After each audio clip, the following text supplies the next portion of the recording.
Hi everyone, welcome to Inspired Stories Season 2. I'm Adrianne Kop and I'm here to interview Bradley. Welcome Bradley. Thank you. Cheers. We're going to talk a little bit about you today. Okay. And find out your pivotal moment in life. But tell me a little bit about your life up to now. How much time do we have? No, you've got 2 minutes. Is it? Okay.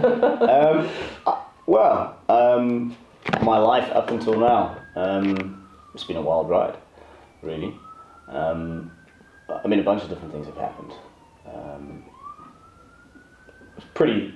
To sum it up, I think I was just a lost child, and then a lost man for a little while, and I probably am still a little bit lost at the best of times.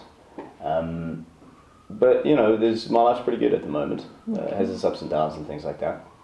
From South Africa, grew up in South Africa. I've been in the UK now for 2 years. Lots of ups and some very spectacular downs as well. Okay. So what was the pivotal moment that brought about change in your life? Before we get there, I think there's been a couple of moments where I could have paid attention and I didn't pay attention, and there's a couple of moments that were quite pivotal. So before I made any kind of change, I think I struggled a lot with depression, anger issues, drugs and alcohol. All right. Yeah. This is one of the reasons I got into this kind of work eventually as well. It's very similar perhaps to a lot of people. Broken family, father drank a lot, all sorts of things. I became quite an angry and troubled teenager. Dropped out of high school and left home when I was 16.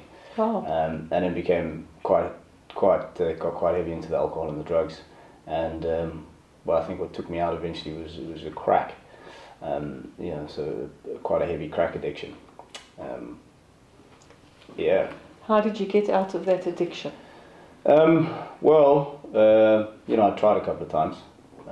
I've been to 12-step programs and rehabs and things, and then quite early on I was involved in drugs and drinking, and I started drinking when I was 12. Wow. My dad at the time bought me a bottle of whiskey and a packet of cigarettes. Gee. Probably thinking somewhere along the line that this was a good idea. But it just kind of exacerbated, I think, the pain that I felt from certain childhood memories and sort of traumas, if you like, and things like that. And then as a result of that, this sort of went on to create more circumstances where life became a little bit more unmanageable. Landed up in hospital a couple of times, been arrested 7 times. Wow. And this was all in South Africa? All in South Africa, yeah. No, I haven't been arrested in the UK yet. But some spectacular stories to tell. Yeah. I often joke about it, and I say that if I had have grown up in this country, I probably wouldn't have been able to get off quite as lightly as I did, because they're a lot more strict over here. Yeah. So lots of ups and downs. I had a business as well, and then I ruined that business. It was a restaurant that was voted the second best Thai restaurant in Johannesburg 2 years in a row. I ended up having a breakdown on crack and alcohol, using up all the money, shutting down the store. I kicked out my customers at lunchtime, and I fired all my staff. Wow. Shut the doors, and slumped down at the against the bar. So there's a lot more to that, a lot of pain and a lot of wounds and things like that, and some trauma that I needed to address, and a lot of anger issues, and a lot of broken relationships. So there were a couple of pivotal moments along the way. Some I didn't pay attention to. Give me an example of one of those pivotal moments. Well, a lot of sort of spiritual awakenings, I think. But the last one, the one that really stuck at the beginning of 2013, was just I couldn't take it anymore. What I'd become, sort of just a real bottom feeder. Everything that I had struggled to create in my life, having been a teenage and early 20s addict and alcoholic and quite a loser, quite frankly, to my own view.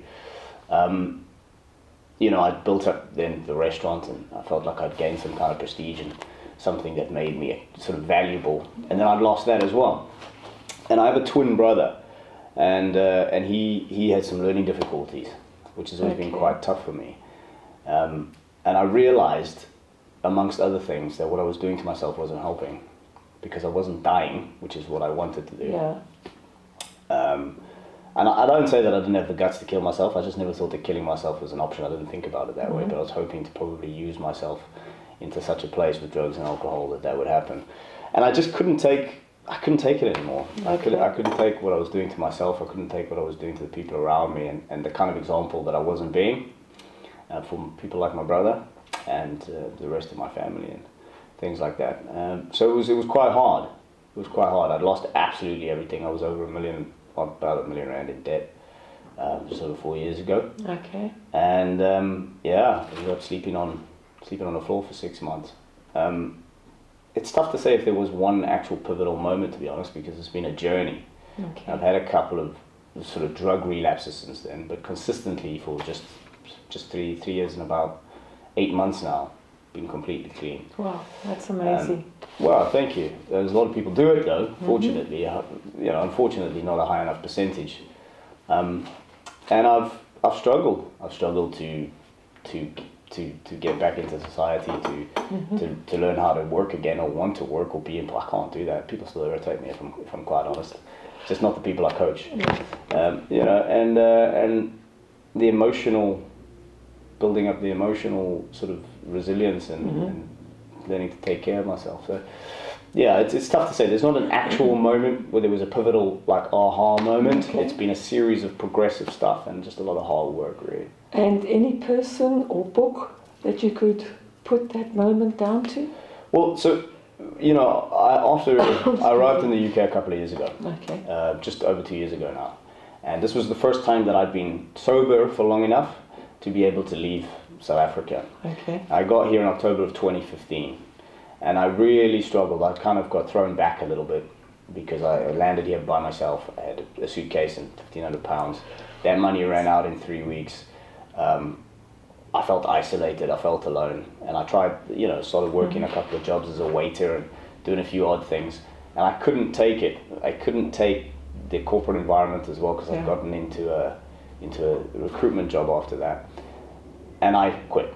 I'd quit a series of jobs in 6 months, and it was in February of 2016.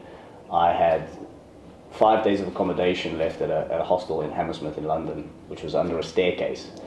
It was really just a little bed, and I had no money, and I couldn't get another job. I'd been struggling, and I just thought I was screwed. And to be honest, what happened then is I'm not going to harp on about it, but that's when I got introduced to just us searching around on the internet, and I started picking up different things. And it's one of the first stories and people that I picked up on was a bit of like a Tony Robbins thing. Okay. Although I'm not a rah-rah fan, but I do love the way that he does his stuff. And from that, I got into things like Napoleon Hill and Bob Proctor stuff as well, and Earl Nightingale. Okay. So those are some of the influences. But that's the part where everything started to change for me. And I started looking at life coaching, and then I got a bursary to do the life coaching, and then I went on to do a master's in NLP and master's in hypno and things like that. And this has all happened just in the last year and a half or whatever the case is. But that was a little turning point for me because I was low then, and I just thought, you know what, this is it. I'm just going to do myself in.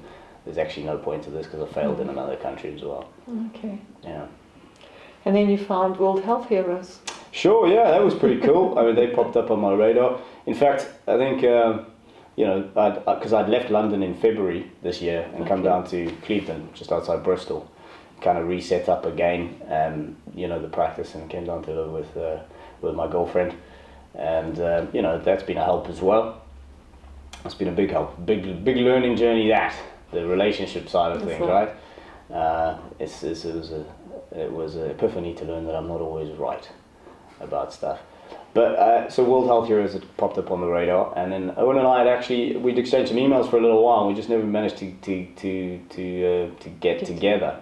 And then we managed to get it down, started speaking, and then it's kind of I think it's a work in progress, all of it. I mean, this is great. It's a great idea, great concept, great energy.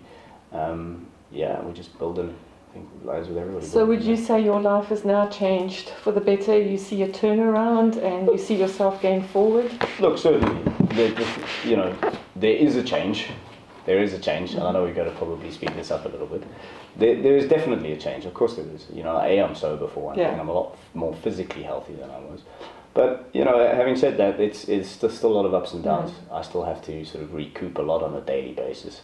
I have to keep a daily practice of things that remind me of where I'm going and where I've been, and how to stay grateful and how to stay centered and all those kinds of things. And while the struggles may not be the same as they were, I've still got to reintegrate into society. And as a man, I still need to learn where my place is and what it means to be a man in today's world and how to handle things like my emotions. So it's definitely better than it was. I mean, it can never be that bad again, I don't think. So I'm not going to sit here and say that I've got a rock and roll lifestyle at the moment or anything like that. But it's certainly a work in progress, and I have a coaching practice as well. And things are up and running. Great. It's pretty cool. Well, I think listening to you, I think you're in a position where you can help lots of people. Sure. And if you can let us know where people can contact you. Well, you can contact me if you go to check out my website. And it's this one. Yeah. It's Express Yourself with an X, expressyourselfcoaching.com. Just go for that. Send us a message. Thank you very much. Cool, thank you. And thank you very much for coming on to the World Health Heroes Series 2 today. Great, thank you. Thank you everyone for coming and listening to World Health Series 2. Thank you, Brad, for coming. And anybody that wants to know more about Brad, go to the YouTube channel on Men's Health, and you'll hear more about Brad there. Thank you very much.